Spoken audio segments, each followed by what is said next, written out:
Look at that, guys. It's beautiful. It's a double rainbow. And it goes across the whole sky. It's so vibrant. It's so beautiful. It's a double rainbow.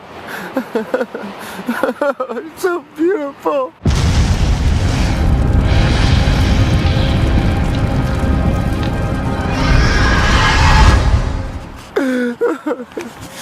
Just kidding. It is a double rainbow. It's it's so beautiful. It makes me want to cry. Have you seen that video on YouTube? Yeah, he's like, it's a double rainbow. Oh my god.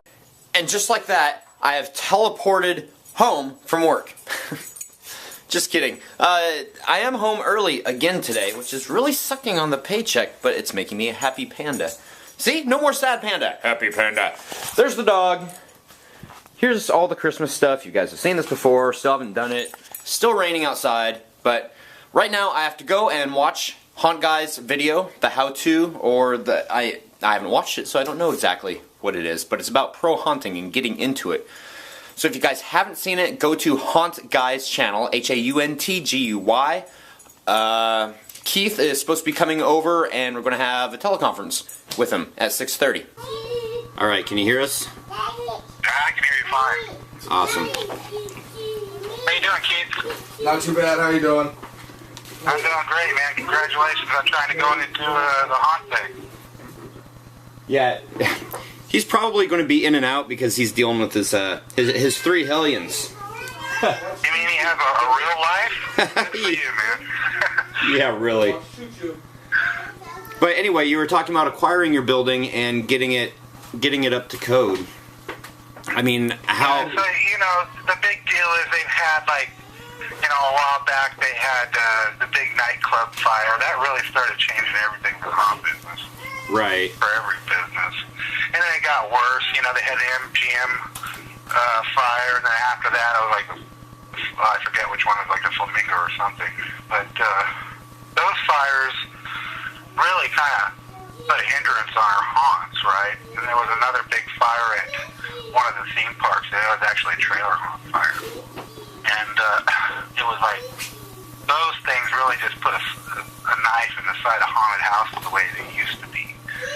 But anymore, it's like you gotta really just know what the rules are. And once you know that, then you know how easy it is. You know, you just know that you gotta look for a certain type of building, right? And you know that you're gonna have to make your haunts a certain way. You know, generally, unless you're, you know, the Bloodshed Brothers are a great example of being able to do different things, right? Depending on your fire marshal. Right. I couldn't put my haunts under the tent structures that they had put their haunts under ever, right? It would never, ever work for me, right? Just, I don't know why, probably the places I run, right? Well, I was going to say, do you think it's different counties with different rules? Oh, yeah. There's national law, right? And the old train of thought on national code, as you know, was the 1,000 square foot rule. That's what we all used to go by. Right. Trailers were so popular because trailers were covered areas that were well under the 1,000 foot law, right? Right. And so that was great. And we would take these trailers and we could put 2 of them together, right? We're still under the 1,000 foot law, right? And then we could put a break, which was our courtyard, and we put a 20-foot gap where the open section was there. And that would give us a totally legal, legitimate haunted house, and it worked great for years. But then the new fire laws went into effect, and so what happened in that is that the fire departments came under big scrutiny for letting things slide, right? And they still are. And so what they try to do nowadays is really just cover their butts, right? And they want no responsibility for your event. Right? That's bottom line. Right. So what they're going to do is nitpick it to death to make sure they have no responsibility for your event, right? I mean, it comes down to such things as, I mean, we're testing amperage on one single little emergency light, bug-eye light, right, to make sure that we're not pulling too much for that particular line, right? Wow. I mean, oh, yeah, dude. And so we go through a lot. And so when we're setting up, you have to understand that you're going to be looking at this stuff, right? So all of your wiring, does it have to be hardwired? No. Everything that I do is called temporary distribution, right? But it's all GFCI controlled. Because no matter what, now it's kind of getting weird. I'm in a permanent building, right? Right. But I'm still pulling temporary licenses for my event because I only run for, 3 weeks, whatever, right? Right. And but my stuff now is always set up, and so the building guys and everybody else is looking at me like, okay, Scott, well, are you still temporary? I mean, yeah, I'm temporary. I'm only running for that time. So what I've done, once again, working my way through what they're going to want you to do as far as now, okay, you're set up all the time, is now you're permanent, so we want you to put in permanent egress lighting, permanent wiring, yada, yada, yada, right? So I know how this works. I go, no, what I'm going to do, boys, is I'm going to go ahead and call my company a storage company until we open for October, right? So that way I'm legal to store my equipment in that building. Well, essentially that's what you're doing anyway, so... That's absolutely what I'm doing, but to them, to the city, to anybody else, now you've got your equipment in there all the time, you don't tear it down, it doesn't go flat anymore, right? To them, that's a relief, because once again, there's nothing set up in here, we don't have to worry about it, right? Right. Now I just leave everything set up, so that scares them a bit, right? Because now I could easily pull something in there, do something without them knowing about it so much, right? So I get more of the eyeball on me because of that.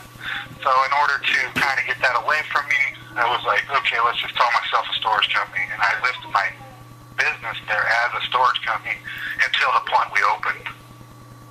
And then I file my permits, and we go to the haunted attraction for that short time. Yeah, the permits that you're going to need, first of all, you're going to have some sort of a business license, right? Right. Depending on what they require in your particular area and what type of business license. And you're going to have to set up some sort of a company base. I recommend LLC, which is a limited liability company. Right. And you can get that set up through LegalZoom. It's fairly easy to do these days, And so, yeah, do that.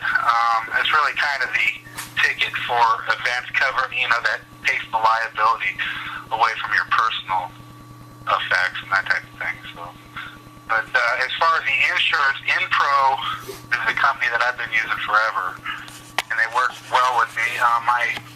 My rates have went down over the years, so it probably won't reflect a new Honor, but I pay generally about $1,000 for the run, maybe a little more, $1,200, and I get $2 million in liability for my event. Yeah, so that's what it costs me for that. As far as the permits, I have to pull a traffic permit, which means that they approve my traffic plan for the, auto flow that's going to go into my parking lot, so it's not tying up traffic out in the streets and stuff. Okay. Right? So I have to make sure that I have an electrical permit signed off, and everything that you do in electrical now, you have to at least have it signed off by a regulation electrician, right? Certified electrician. That's really the big ones. The other ones are, if you're having food or anything, you have to get all your health department permits for that type of thing. And, see what else?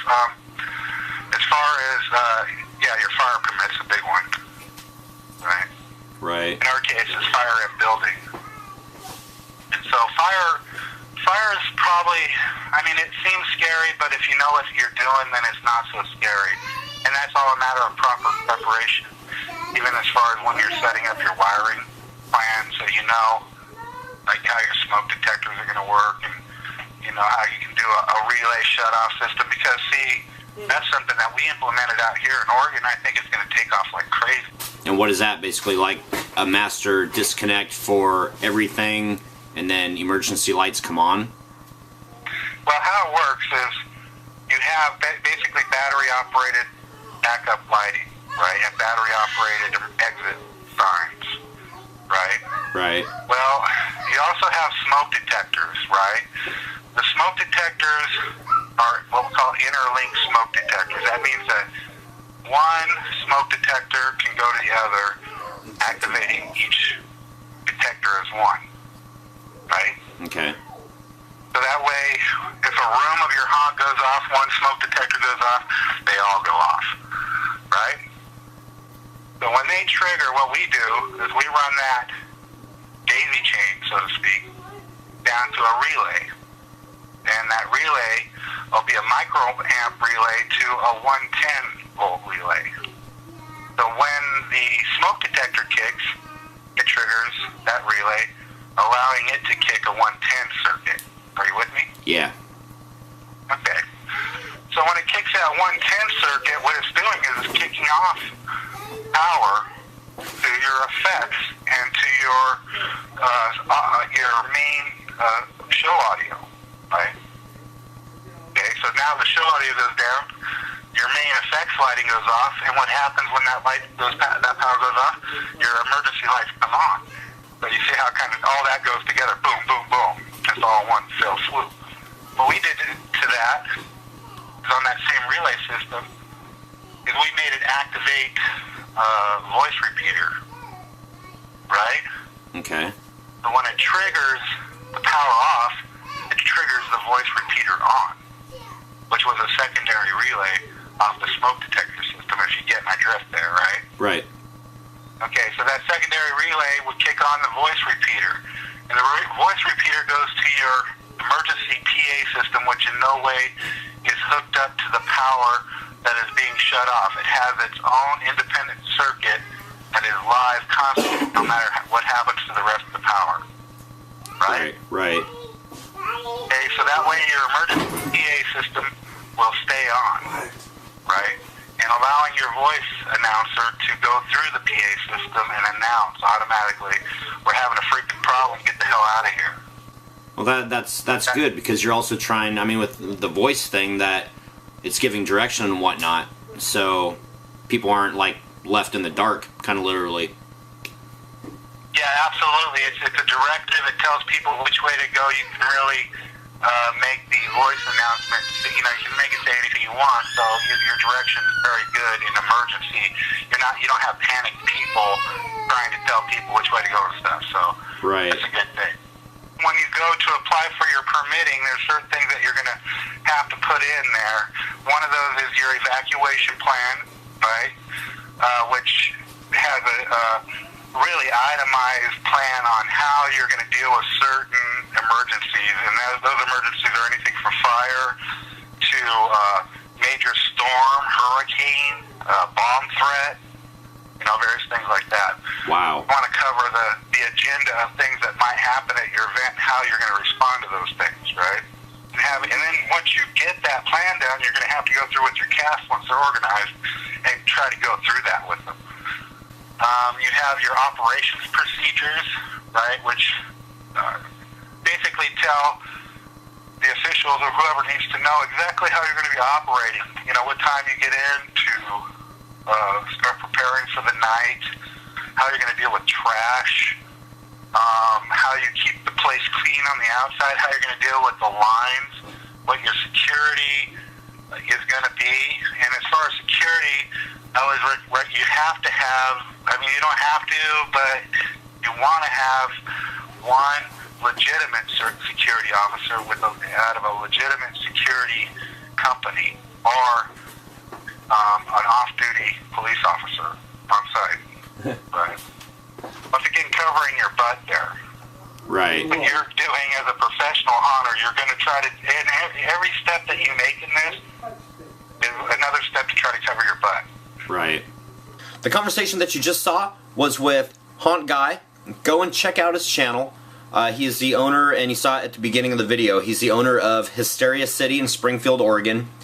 Very happy and very thrilled that he took the time to spend with me on the phone talking about haunts. And what I'm going to do is, there's so much material that, we were on the phone for about, I think, almost an hour and a half.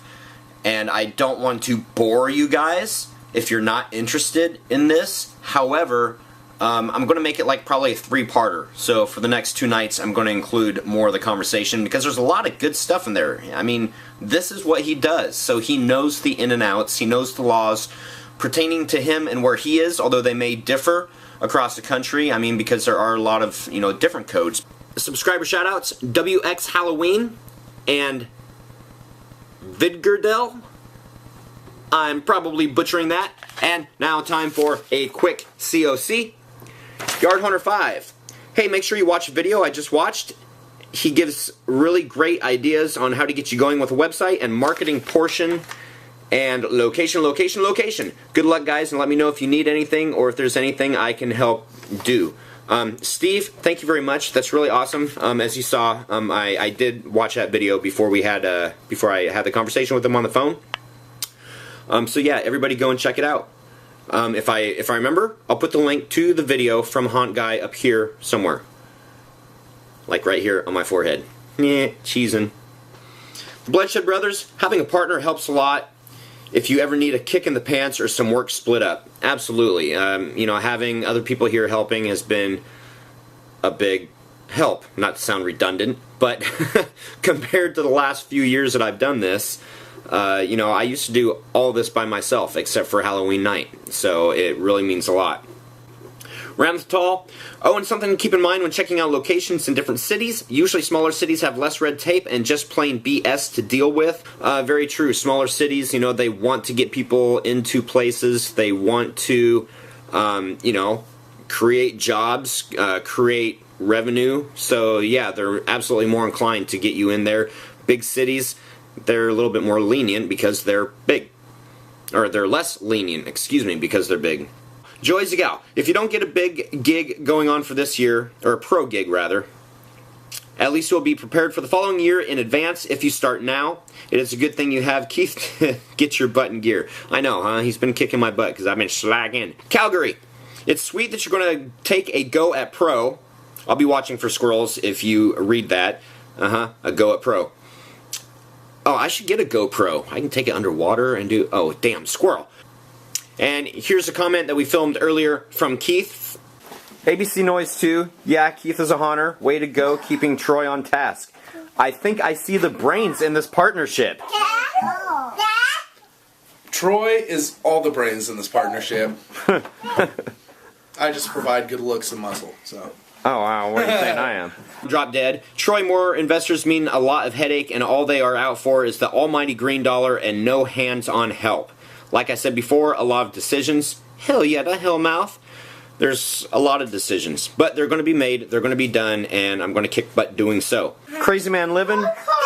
Without Keith, I'm not saying it would be impossible to build the haunt, but it would be extremely hard. Don't mean it in a bad way to you, Troy. Well, thank you. And honestly, for what, 7, 8, 9, for 4 years prior to that, Troy was doing it by himself. So, I mean, he had help, but not a lot. You helped. Drop dead.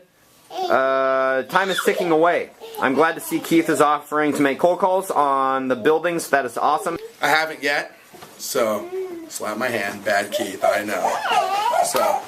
Keith was extremely distracted with his kids, so we didn't get to this comment when he was here, so I apologize for that. But Triv27 says, kick his butt, Keith. Keep that darn Troy slaving away at this. Don't relent. No slacking. Show no mercy. If he slacks, he becomes part of the haunt.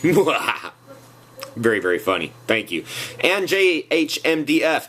It sort of just hit me today how much work it is going to be for you guys to get this pro haunt to happen this year. Wish you guys a lot of luck. Thanks, Scott.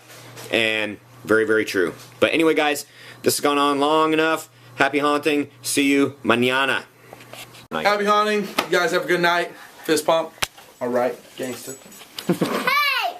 Hey! So, say happy haunting. Go! Sam, say happy haunting. Yeah. He said, I'll just smile. Yeah, cheesy. Alicia, say happy haunting. Night. We've got a haunt!